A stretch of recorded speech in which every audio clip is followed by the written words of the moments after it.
Assalamualaikum warahmatullahi wabarakatuh. Selamat datang di channel Rina Wijianti. Di video ini saya akan membahas tentang identifikasi masalah, pembatasan masalah, dan perumusan masalah, yang mana saya ambil dari PDF modul milik Dr. Insinyur Mardiah M.Kes dan dari PDF milik Dr. Andes Rudi Susilana MSI. Langsung saja ke pembahasan. Penelitian dianggap penting dan dapat dilakukan jika terdapat permasalahan penelitian. Masalah diartikan sebagai setiap situasi yang di dalamnya terdapat ketidaksesuaian antara aktual dan ideal yang diharapkan, atau antara apa yang ada dan seharusnya ada. Masalah penelitian juga dapat diartikan sebagai suatu persoalan atau kesenjangan yang mungkin dapat menuntun peneliti untuk mencari jawaban atau solusinya. Adanya kesenjangan tersebut menimbulkan pertanyaan lebih lanjut, yaitu mengapa kesenjangan terjadi? Dari pertanyaan inilah permasalahan penelitian dapat dikembangkan. Pertanyaan selanjutnya ialah, apakah setiap kesenjangan dapat dikembangkan menjadi permasalahan penelitian? Jawabannya ternyata tidak semuanya. Ada kondisi-kondisi lain yang perlu dipenuhi. Oleh karena itu, perlu dilakukan identifikasi masalah. Namun, sebelum menetapkan berbagai identifikasi masalah, kesenjangan atau problematik yang akan dibahas diuraikan dulu sebagai latar belakang masalah.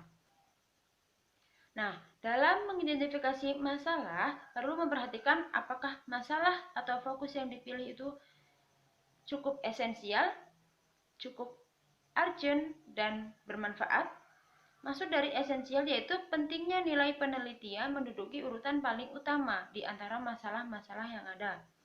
Maksud urgent yaitu masalah tersebut dianggap mendesak atau urgent untuk dipecahkan. Maksud dari bermanfaat yaitu memiliki kegunaan atau kebermanfaatan jika masalah penelitian dipecahkan. Pembahasan yang kedua yaitu tentang pembatasan masalah. Batasan masalah merupakan pembatasan ruang lingkup masalah sebagai akibat keterbatasan yang dimiliki peneliti, di mana dapat saja masalah-masalah yang diidentifikasi tidak dapat diteliti semua, sehingga perlu ditetapkan batasan dalam suatu penelitian, agar penelitian memiliki fokus atau tidak melebar pada suatu kondisi tertentu. Dengan demikian, uraian tentang alasan-alasan pembatasan masalah akan sesuai dengan kemampuan peneliti. Asumsi-asumsi dan pembatasan penelitian, terutama sebelum merumuskan masalah penelitian, itu merupakan hal yang perlu dikemukakan peneliti untuk menghindari salah pengertian para pembaca dan pengguna hasil penelitian. Misalnya, untuk mengidentifikasi isu kecurangan siswa SMA dalam pelaksanaan ujian akhir nasional tahun 2013. Menanggapi kasus ini, kita masih perlu memunculkan terlebih dahulu berbagai faktor yang terkait dengan masalah pelaksanaan UAN tersebut, seperti 1. Tekanan orang tua untuk memperoleh nilai yang baik. 2. Harapan yang ditekankan guru kepada siswa. 3. Kesempatan atau peluang yang mungkin dibiarkan oleh pihak sekolah atau pengawas ujian. 4.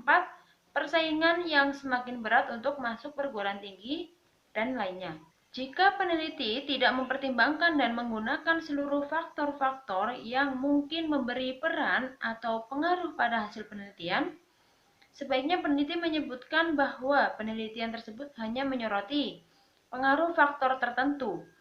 Bisa dipilih satu atau lebih dari faktor yang mungkin terhadap kecurangan siswa SMA dalam pelaksanaan ujian akhir nasional. Misalnya, dirumuskan sebagai pengaruh harapan guru dan orang tua untuk kelulusan siswa pada kecenderungan kecurangan siswa SMA dalam menempuh ujian akhir. Sayangnya, banyak peneliti yang tidak secara jelas mengidentifikasi batasan masalah penelitian. Kondisi tersebut mungkin juga akan menyebabkan penelitian ini menjadi memiliki faktor-faktor yang bias atau tidak terkontrol. Pembahasan yang ketiga atau yang terakhir yaitu rumusan masalah. Setelah masalah ditentukan, kemudian perlu dirumuskan. Adapun kriteria rumusan masalah sebagai berikut.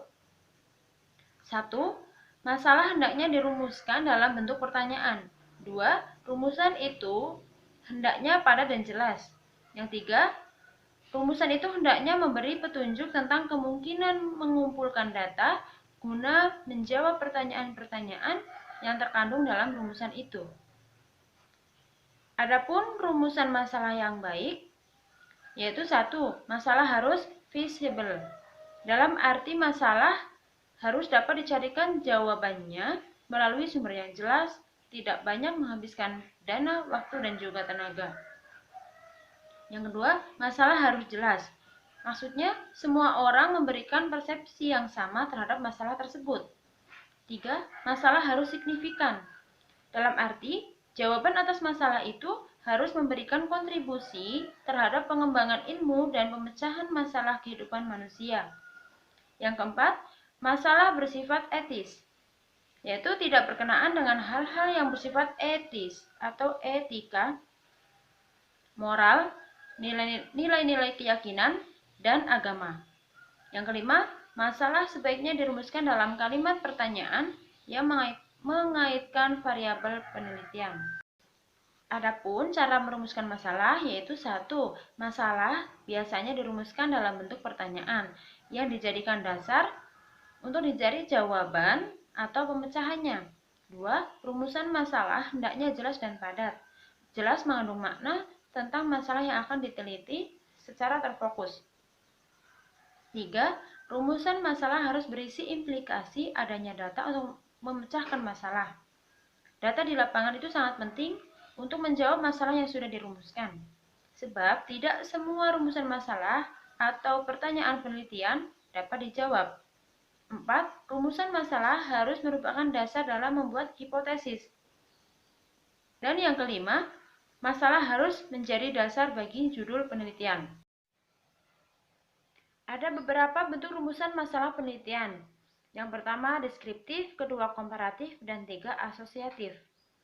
Pertama, permasalahan deskriptif adalah suatu permasalahan yang berkenaan dengan pernyataan terhadap keberadaan variabel mandiri, baik hanya pada satu variabel atau lebih, atau variabel yang berdiri sendiri. Contohnya, seberapa tinggi efektivitas penggunaan metode diskusi dalam pembelajaran? Kedua, permasalahan komparatif adalah suatu permasalahan penelitian yang bersifat membandingkan keberadaan satu variabel atau lebih pada dua atau lebih sampel yang berbeda atau pada waktu yang berbeda. Contohnya, adakah perbedaan kemampuan dan disiplin kerja antara guru sekolah swasta dan guru sekolah negeri? Ketiga, permasalahan asosiatif adalah suatu permasalahan penelitian yang bersifat hubungan antara dua variabel atau lebih.